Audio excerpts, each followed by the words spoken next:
Hello, and thank you for joining me again today on the Finding Hope After Loss podcast. Don't forget to subscribe so you don't miss any future episodes. If you like the show, please leave a review or rating on Apple or Spotify. It only takes a moment and really helps the show reach more loss and infertility families. Today's organization spotlight is on Daniel Lee's gift. Here is what the founder, Abigail, had to say. Hi, my name is Abigail Astle, and I am the founder and CEO of Daniel Lee's Gift. This nonprofit exists to share the burden of funeral and medical expenses by providing financial support to families who have experienced the heartache of a miscarriage, stillbirth, or infant loss. This vision was born out of my own loss of my son in 2020. His name was Daniel Lee, and he was born at 22 weeks gestation. And after I lost him, I didn't realize that I would be getting such a large bill for a baby I didn't get to keep, as you are usually in shock after you lose a baby. And it just was the last thing that was on my mind. And so I tried to find resources, and I only found a handful across the U.S. to help pay for medical bills. And so I decided that this was a big need in our country. So I created a nonprofit at the beginning of this year, and we just launched towards the end of this year. And so we are new, and so far we have helped one family, and our next payout is going to be in January, where we already have two families lined up to help them with their medical bills. So yeah, it really just, I remember it when I received some payments, it really just helped relieve a burden that I didn't really realize that I was carrying, having to pay a medical bill every month for, again, a baby I didn't get to keep. It just was a huge burden. And so I received two different payments from two different nonprofits in 2020, and I just didn't realize how much of a burden it was, and how it really just gave me a moment of relief in, a lifetime of, living with loss in your life. So we want to just help other families just experience even just a moment of relief, and, just that they have support from other families who have experienced loss in this capacity. So yeah, that's what Daniel Lee's Gift is all about. Thank you so much for sharing about your amazing organization with us. This is such a needed thing for so many in the loss community, and you are making such a big impact. Today I am talking with Tianna. She lost her first pregnancy at 6 months. This, along with her struggles with PCOS-related infertility, weight, and mental health, led her to create Love Served Warm. She now helps other women facing similar challenges by helping them lose weight and get pregnant naturally so they can achieve what she once thought was impossible. Hello, everyone. Today I am here with Tianna. Tianna, can you tell us a little bit about yourself? Absolutely. My name is Tianna. As you mentioned, I'm a master's prepared registered nurse. I'm a PCOS hormone coach, and I'm founder of Love Serve Warm. I help busy professional women with PCOS lose weight and have the pregnancy of their dreams. So, what got you into that line? So thank you for asking. So I had a situation where very young I became a mom to my sister. My mom had a very traumatic pregnancy due to PCOS, where she kind of like spiraled and struggled with her mental health. And right very early I became a mom, and I went to nursing school because I understood that bringing my sister home would require 24-hour round the care. It would require a ventilator. She had a tracheostomy and things of that sort. And I really, honestly, I built my whole life around being this caregiver, being a registered nurse, being a NICU nurse and a labor and delivery nurse. And when I got married, I went to have my baby, and I got pregnant so easily. However, just 2 weeks before my mom gave birth to her baby, my first, I lost my pregnancy at the same gestational weeks. And I think that it destroyed me because for multiple reasons. I was so close in age with my sister, my first child. But number two, I'm a registered nurse. I'm a NICU nurse. I do labor and delivery. I'm level 3. I save babies who are incompatible with life every single day. And I had no clue that I was at risk, that the signs were present all along. And it really broke me. I went on short-term disability. It took me a while. I broke down before I built myself up and had the breakthrough to put myself back together, and then want to even begin to help other women know what that looks like and begin helping them create healthier lifestyles. Wow, that's definitely a lot that you have been through. And I think, as kind of we were talking about before, that I think a lot of us take that pain and turn it into some kind of purpose, some way to help other people. Absolutely. So is that what then inspired you to create Love Serve Warm? Absolutely, absolutely. I felt like after I suffered my pregnancy loss as a registered nurse, I didn't have a place to go to put myself back together. I felt like I got this kind of feedback from my family and friends that you just shouldn't share the loss, right? It's not pleasant conversation. And I was really told to like keep it shut and like close my mouth as much as I was hurting. And all I wanted to do was scream out loud. All I wanted to do was scream from the rooftops that I was hurting, that I could not go back to work and deliver babies because I had imposter syndrome, because I thought that they could look at me and see that I was no longer with child, and they would know that I was no longer this nurse that I had pretended to be for all these years. And really more importantly, I found that there was nowhere to put myself back together.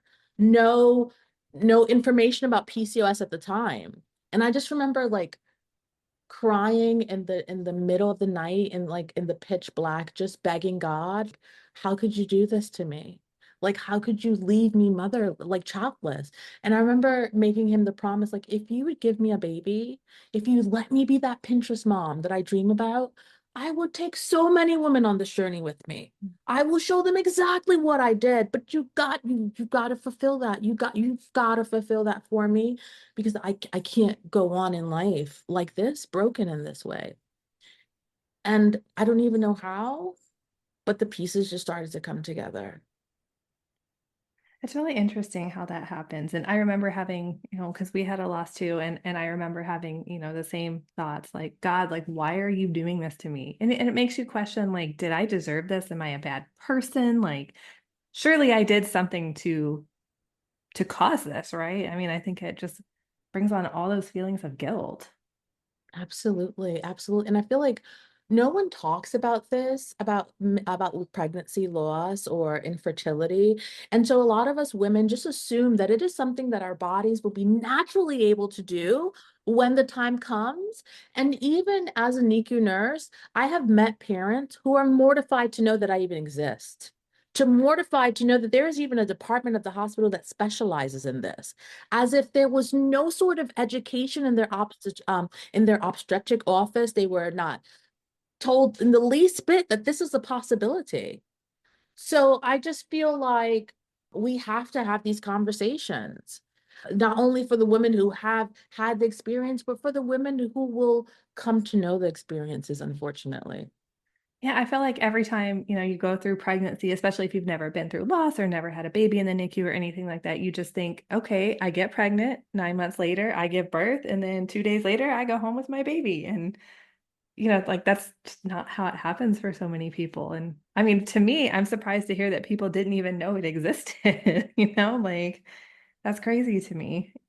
Absolutely. There's so much talk of a mother baby, labor and delivery nurse. But when it comes to NICU and when it comes to perinatal ER, the two specialties that I spent over a decade in, no one knows they exist. Like, what do you mean you work in an emergency room just for pregnant women?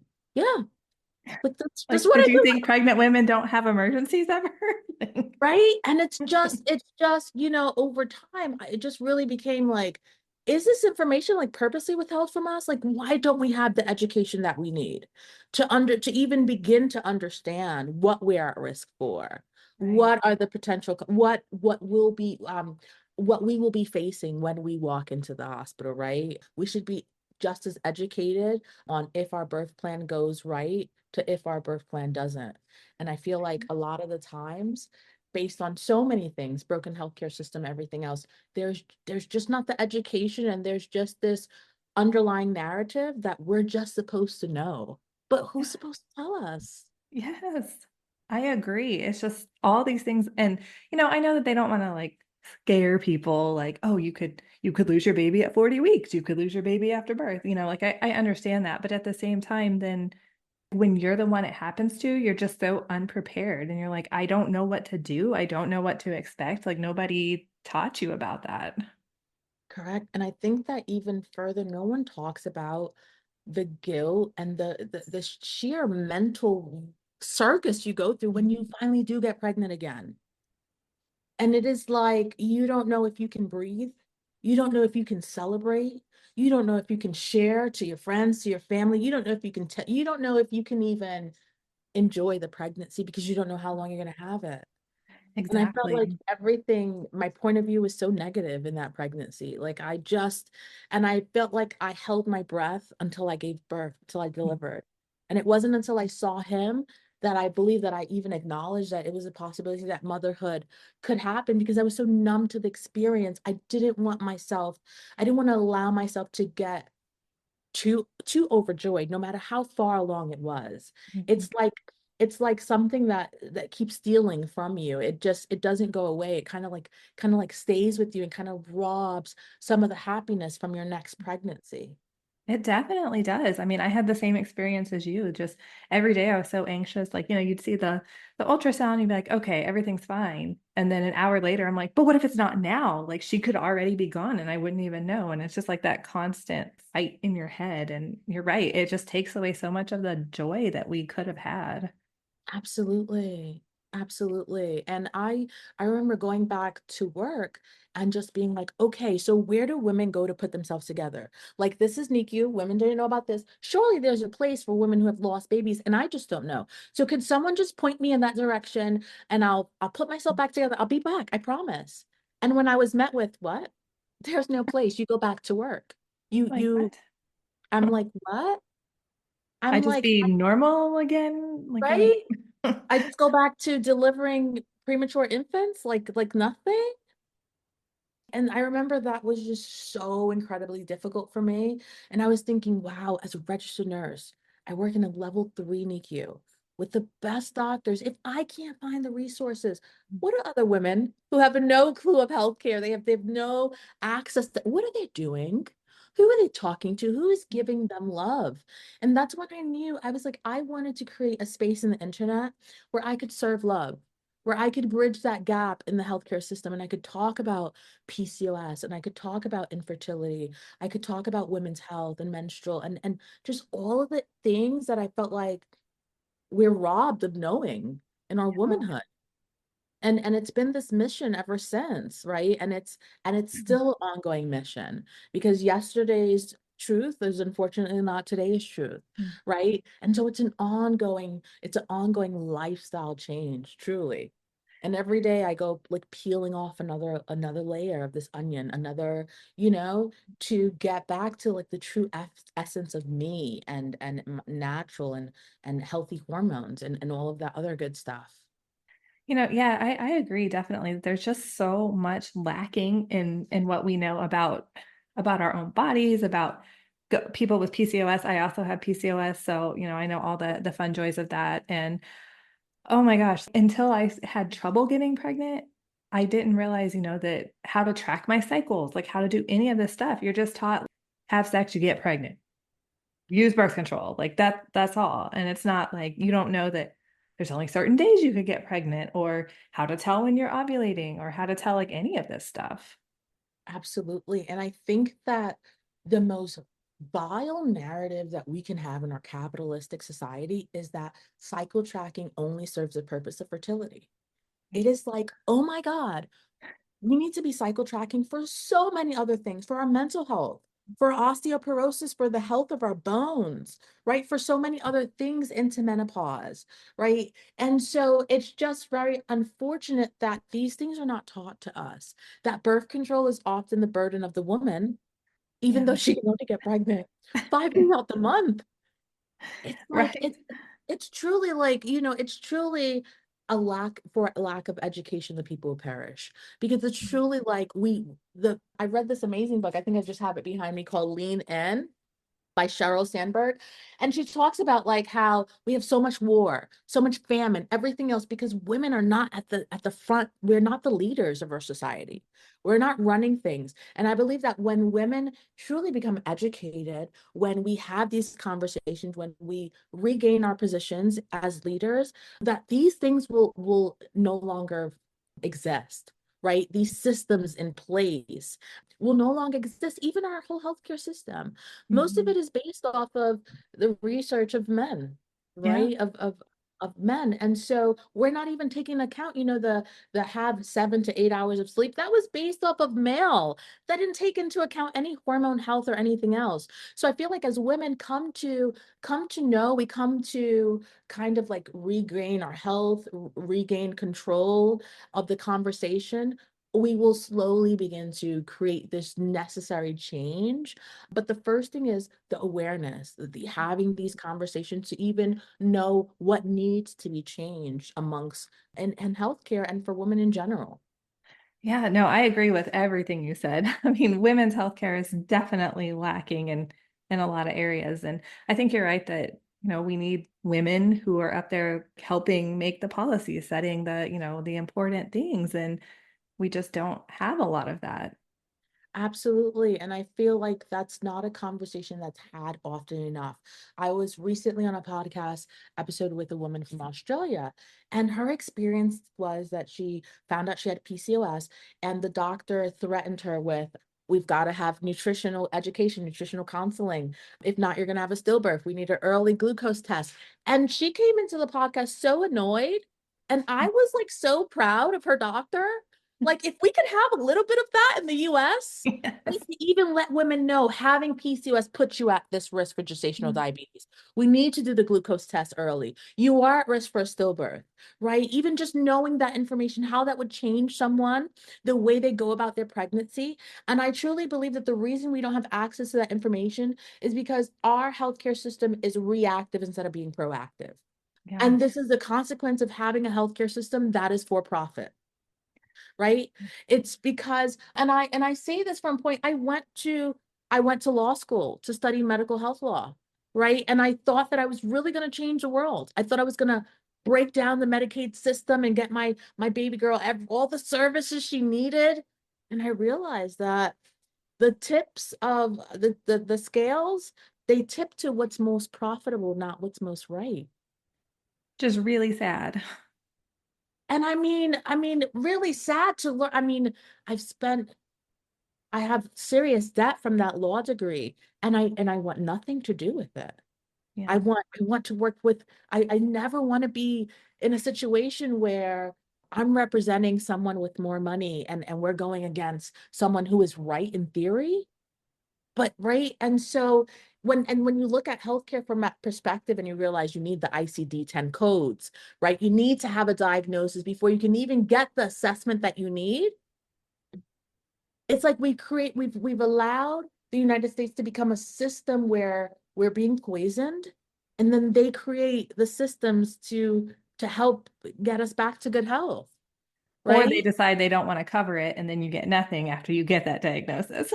Absolutely. And so we've really got to be clear. I feel like this is the time where we have to have these conversations, and we've got to take back control. We've got to stand up as women, as the women of our households, right? As the women in the world, the women in our community, we have to, and even the childless women, right? I feel like they serve purpose as aunties, as leaders, right? We all are affected by the capitalist society, and we all have to speak up. The momless women, the women who are moms, like we all have to speak up for the embetterment of the universe that we want to live in. Because right now fertility rates are tanking all across the world. And there's no outrage, right? Women are not fertile, men are not fertile. Autism is at like a 3-time fold, right? And it's like, what are we doing? How are we going to begin fighting back? And it's crazy to me that nobody points out these things. Shouldn't, like you said, shouldn't that be a concern that fertility rates are going down? I mean, I saw the number went up recently to was it one in or went down to 1 in 6 instead of 1 in 8, or I mean, that's Well, I think kind of a that, big deal. yeah, I think that the issue here is that the people in power are benefiting from the situation, right? I can tell you that IVF clinics they have record-breaking profits. They have more infertile women that they've ever seen, right? So there is no push for them to end the issue of infertility. There is no push for them to educate women on the risk factors of miscarriage and pregnancy loss when they benefit from the contrary. Which And is I think really sad. that's I mean, the that truth. makes me so sad to hear that, you know? It is very, very sad. And someone asked me, they said recently, it was a affiliate for one of the supplements. They said, I'm going to an IVF clinic. Are you is that your competition? And I answered, not at all. The same way that someone to climb Mount Everest, they need some sort of chaperone. It's the same way I consider myself to someone with IVF, right? Lifestyle changes should be first and center, should not be after and a thought after, right? IVF should be left for women who have tried to create lifestyle changes. They have tried to take control of their health. They have tried to physically identify the root cause of their inovulation or their infertility and address it naturally, because a lot of times it is some environmental, some inflammatory, something going on that could have been addressed. And it's usually not, because it's most profitable for it not to be. And I think, again, it goes back to the lack of education that we don't even know to look for these things. Like I was diagnosed with PCOS when I was 16. They said, here's some birth control and come back when you want to get pregnant. Basically, all I was told was you might have trouble getting pregnant. No one told me about certain types of exercise, food changes. No one told me about the mental health side of it that comes along with it. It's just, here's some birth control, see you later. And that's like the extent of my education on it. Yeah. And again, even when we think of that, we think about how that benefits the providers, right? That silences all of your symptoms, right? And then that creates the ultimate perfect IVF storm. Because when you're finally ready to get pregnant, you have not ovulated for 5, 10, 15 years, right? And when you get off the pill, you need to go look for more specialized care. So I don't think it was created intentionally to be as such, but I think that over the years, because of the information that has come out and the lack of change in our healthcare system, it has created a predatory space for women of childbearing age to get their needs addressed. And it creates a situation where doctors benefit from gaslighting women, benefit from silencing women's symptoms, because they will benefit from the the larger treatment plan necessary in the end. Yeah, so many stories I've heard of women like not being listened to. Like they're saying, I know something's wrong, I know something's wrong, and oh no, you're fine. Like, or even female doctors telling other women, like, oh, this is just what you deal with. This is what we deal with as women. And it's like, but that's not how it should be. And that was my experience. I started to have like a problem, just I felt cramp. I don't know. I would call it mom intuition. And the doctors kept telling me, you're a NICU nurse. It's all in your mind. You are. And so I started to believe that it was all in my mind, to the point that the day that I lost my pregnancy on December 26th, the day after Christmas, I drove an hour away because I swore that my baby just needed some fluids and I just needed to get to a hospital that would listen to me. So I was like, if I go outside of my hospital system to a different hospital system, I'm a new patient. They definitely got to check me out. And they checked me all right. They found out that my baby no longer had a heartbeat, right? And then because they weren't my hospital system, they had to discharge me and I had to go home pregnant and then follow up with my hospital system, right? So that that broke me. That broke me, and Christmas is never the same for me, right? That experience broke me, and it's just I could say so much about that. I know that it's a topic of, it's a topic of it's just a hot topic right now, and it's one that has affected me so personally. But I will say that, there just has to be major changes. Yeah, and I just wonder, when you talk about going to study the medical law and then, just deciding like I can't do this, I just wonder how many other people are like you that think the same thing. Like all the people that hope to make change and then realize they're as a single person, I can't make the change or the impact that I want to make, you know? Oh, I think that right now we are seeing burnout in record numbers from nurses, from healthcare workers, right? I was a college nursing instructor. I taught maternity and I taught pediatrics. And that was before COVID. And even then, things were really, I'll be honest, I left because I had to pass a kid who could not count respirations. And as a mom of a child on a ventilator and who has had 36 surgeries at the local children's hospital, I was not going to pass someone who was incapable of being a healthcare provider. And I was told by my dean that that kid would be passed anyway. Okay. So I left my job, right? And that was the stage of nursing before COVID. To see nursing after COVID, where most nurses are learning from YouTube, right? It's like the healthcare system is really, really, it's really on its last leg right now. I mean, I can give you, just as a parent, right, going through special needs. I have to take my girl to the hospital every Tuesday to change the Broviac line. I can tell you that I run into the most egotistical, cockiest nurses with the least amount of experience, and it is so scary. It is absolutely scary because if me myself as a registered nurse with 15 years of experience, I am still fighting to advocate with all of the knowledge and how well spoken I am, then what is the mom who has another special needs child? What is she saying that she doesn't know how to advocate for herself? She doesn't know the numbers, the emails to contact, right? It's really unfortunate. It's really, and nurses are burning out in record numbers. I remember going to work, and I remember me and my girlfriend, we would cry for 30 minutes before the start of our shift just because we didn't know like what was coming. We would go home and we would drive home in the car with no music, no radio. Just because you're so overstimulated from the machines going off, the ventilators, the beeps, the parents screaming.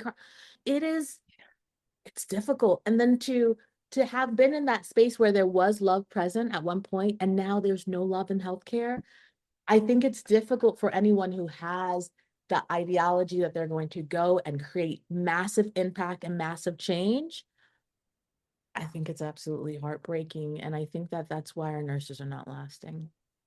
Yeah, and nurses were, especially the nurses, like during my loss, they were the most amazing people. And I always remember them. I don't really remember, I mean, I kind of remember the doctor, but it's the nurses that I remember. So the fact that that they're overworked and not appreciated and just all of these things, it's so sad to me. I mean, it's just there's so many amazing ones out there, and then there's all these people coming in and ruining it. Yeah. And not only nurses, right? I feel like the teachers, I just feel like the caregivers of our society are just really suffering in today's time, right? We become really profit driven. And I feel like the caregivers, they're just suffering in whatever capacity they hold. Not only, I don't want to just like isolate the nurses because we have so many women in society who foster and mother society, right? But I feel like on a grand scale, we're all just really, we're all just suffering, right? I mean, so many people who go into healthcare and law and all these, right, to create the change and realizing that individually we can't no matter how bad we want to. I think it's triggering for us. I think that a lot of people are struggling, and I think that our system is going to have to completely break down, unfortunately, before it gets built back up, right? It's like if it's not broken, don't fix it.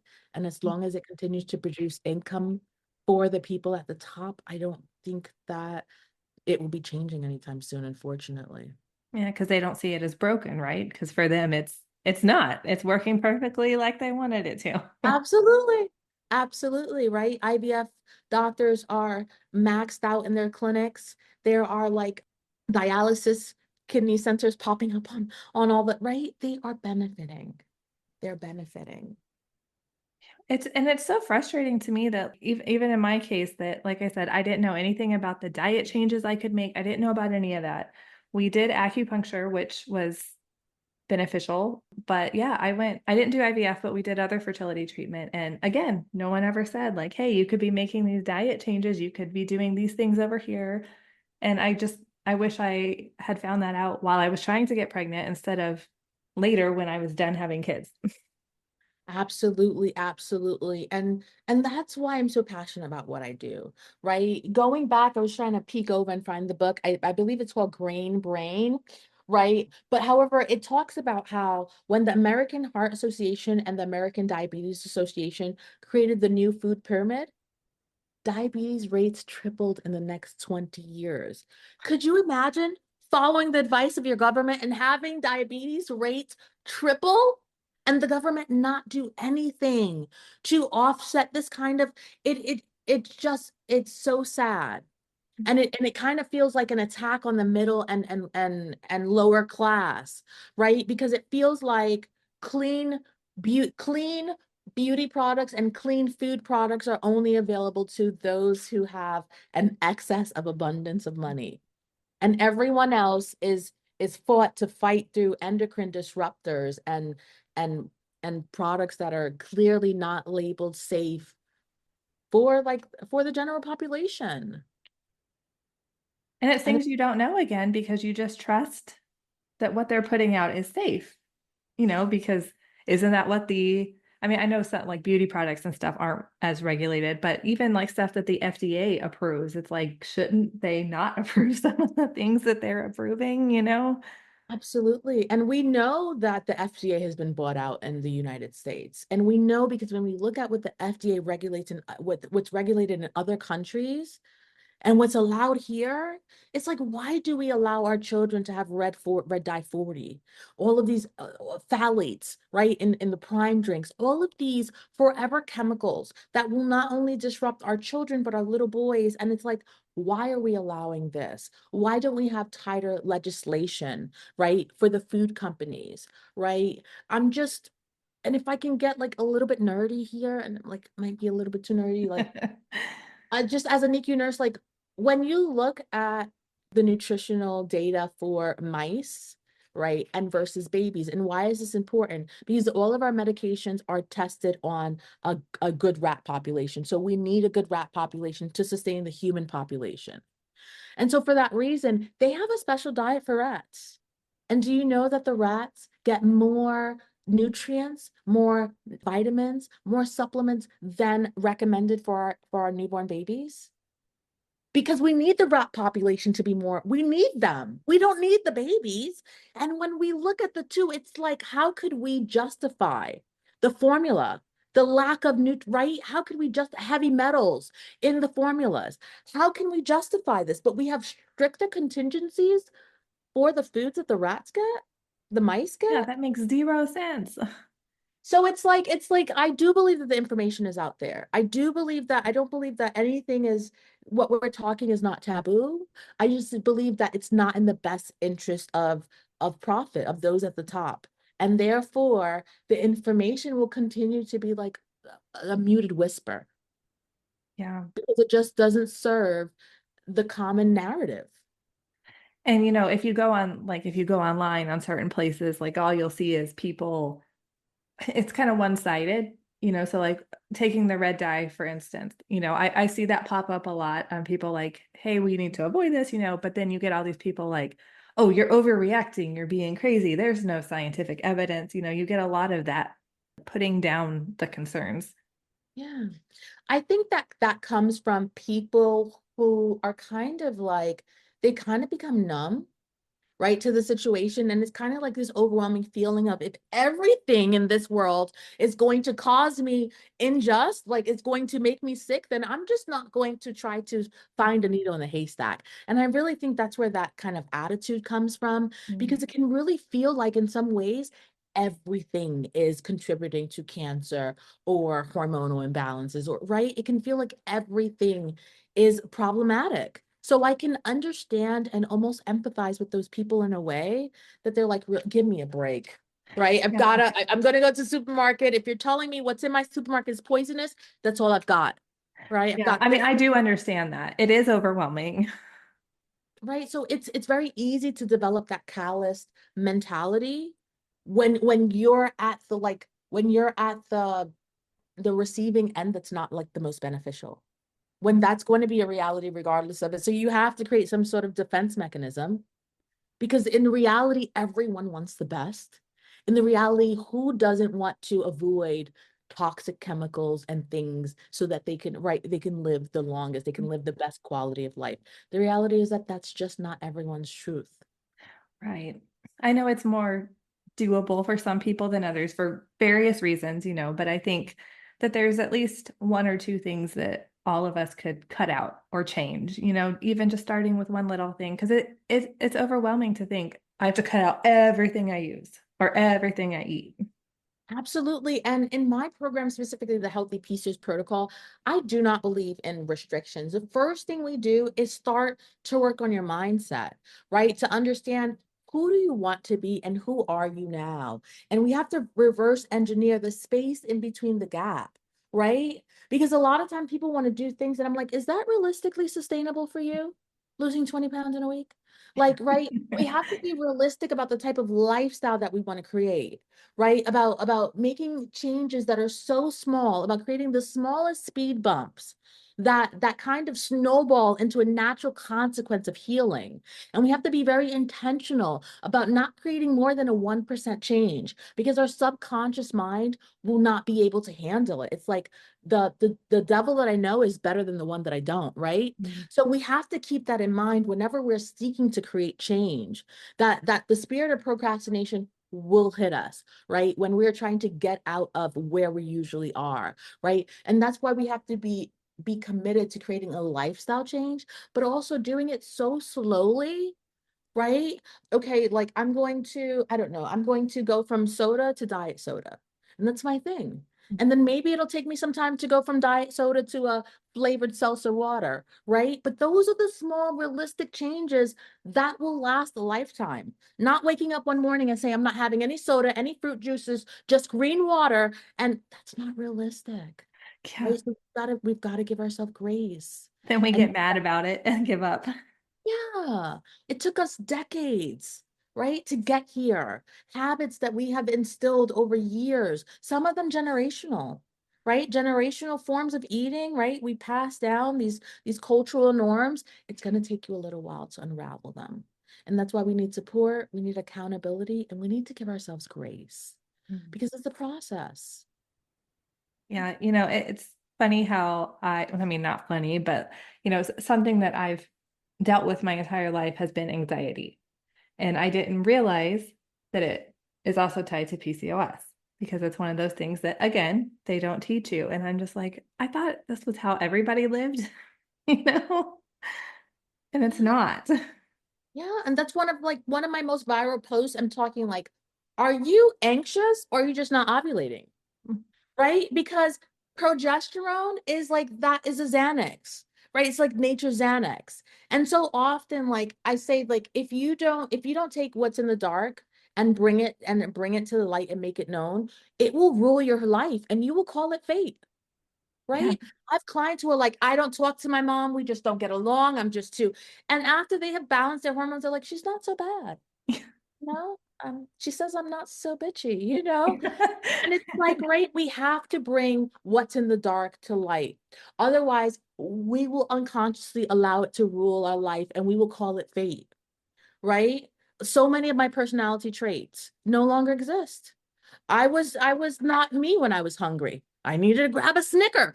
I'm not that person anymore once I balance my blood sugars and I don't reach that like that deep down that makes me become like silent and mean.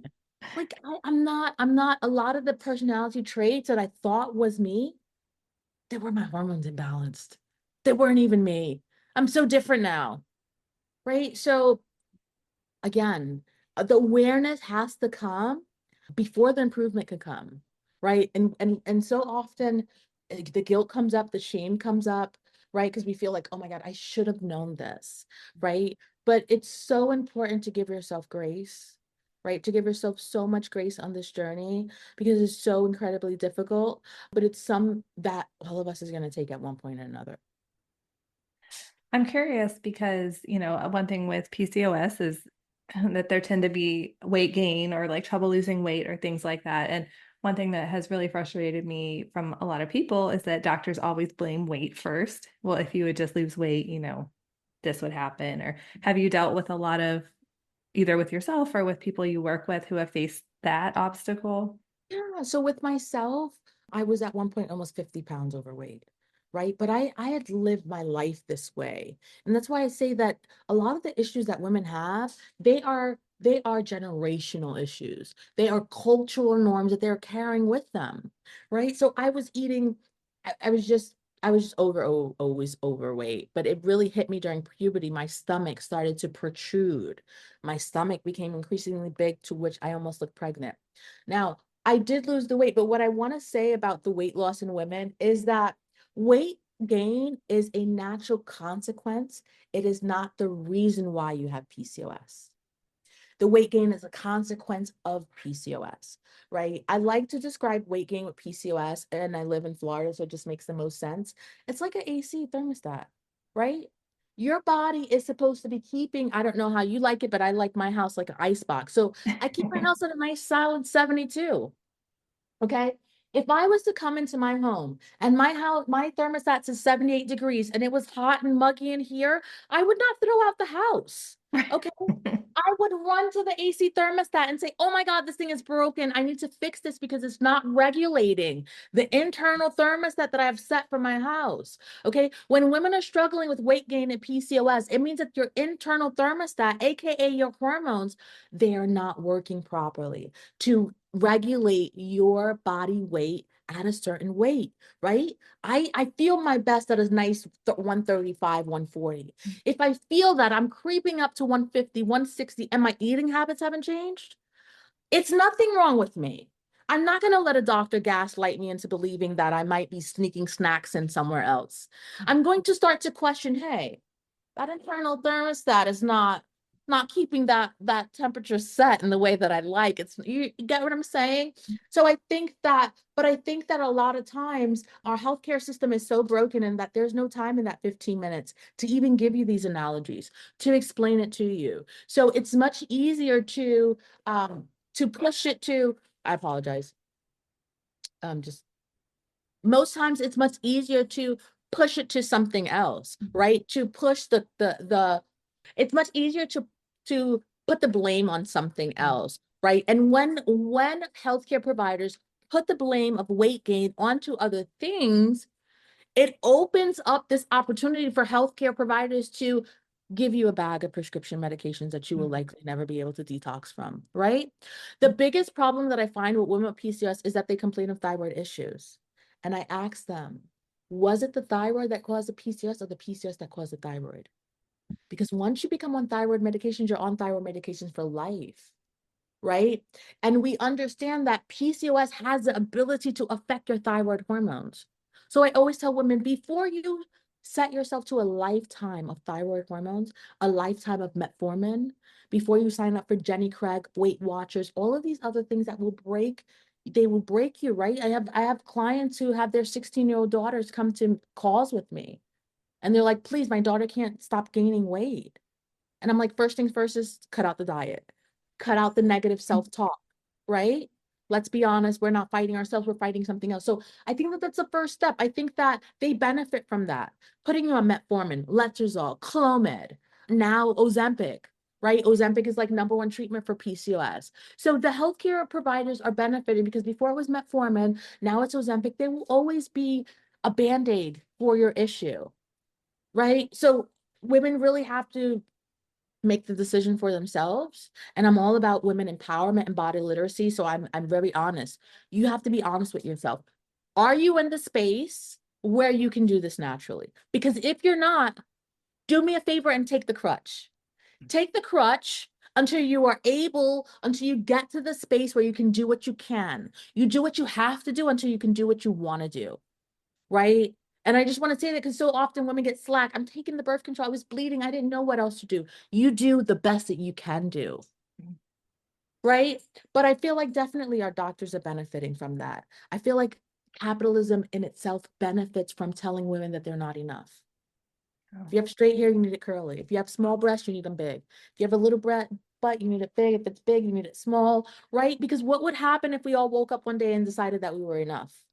How many businesses would crumble behind women waking up and deciding that we had enough? That's a very powerful statement. It is. I mean, you think of all the clothing stores, the makeup stores, the hair salons, things like that. And some of it, yes, we do it for us. I'm not saying everything we do is for other people, but a lot of it is because we feel like we have to wear the latest fashion or, look like this celebrity or just, whatever the reason is. And who are putting these unrealistic expectations on women in our society? It's not the women. It's the people that benefit from us. It's the people that are poisoning us. It's the people that create these. It is a vicious cycle. And it's like once we become aware, we can create the first steps to breaking free from it. And I feel like we are doing that. There are so many amazing brands that I get to work with, and I'm usually the one scouting them out because it's very hard to find them. And when I get them, I promote them and I want people to know. So there are people who are building their little corners in the internet, right? They're trying to create natural brands, natural products, right? Dr. Bronner's is one of my absolute favorites. Okay, they don't work with small brands, okay, but they do all kind of business grants, scholarships. I love Dr. Bronner's for the way they treat their employees. Like they are one of the companies who's out there doing the work. So I believe that the change is coming. I believe the change is coming, and I'm just here to facilitate it. And I'm just here to hold the hand of the women who are ready to embrace the change and make the lifestyle changes necessary. Yeah, and you're right. It is kind of hard to find those brands sometimes because those aren't always the ones that are, at eye level on the store shelf or, the ones talked about. But if we could all somehow coordinate and learn to buy the best brands and stop supporting the other brands, that'd be great, right? Yeah, and I think that we're slowly getting there. I feel like we're slowly getting there, right? We're becoming more educated as consumers. We're having more converse, right? I truly feel like we're getting there. Food Babe, I think her name is Food Babe. She's another like large advocate. She's going against Kellogg, asking for petition to change the breakfast cereals that are marketed to our young children. So there are so many amazing women out there who are doing the work, and I'm just so proud to even like consider myself a part of them. I think it's amazing that, that there, like you said, that there's so many people out there and they're all in different areas, doing different things in slightly different ways, but they're all super meaningful. Yeah. It's Yeah, nice and to just be part of something bigger. right? I'm just like so excited to, for music, I was like, I wasn't born in the 80s and the 90s. I wasn't born in the right time for the fashion. And it's like nice to be right on, right on par for like for something major like this and to be a part of it, you know? So I'm excited to what's to come. I'm excited to see what the world will look like when my daughter grows up in it. And hoping that we've left it as a result of these conversations just a little bit more of a better place. Yeah, and that's kind of my motivation too. I have three daughters, two living, one in heaven, but yeah, those two, and I have a son as well, and I want to make it better for all of them. So if people wanted to get in touch with you or connect with you, where would they go to do that? Yes, they can find me at my website, www.loveservedwarm.com. And they can also find me on all social media platforms at loveservedwarm.com. Well, I want to thank you so much for coming on today and sharing your story and all this amazing information with us.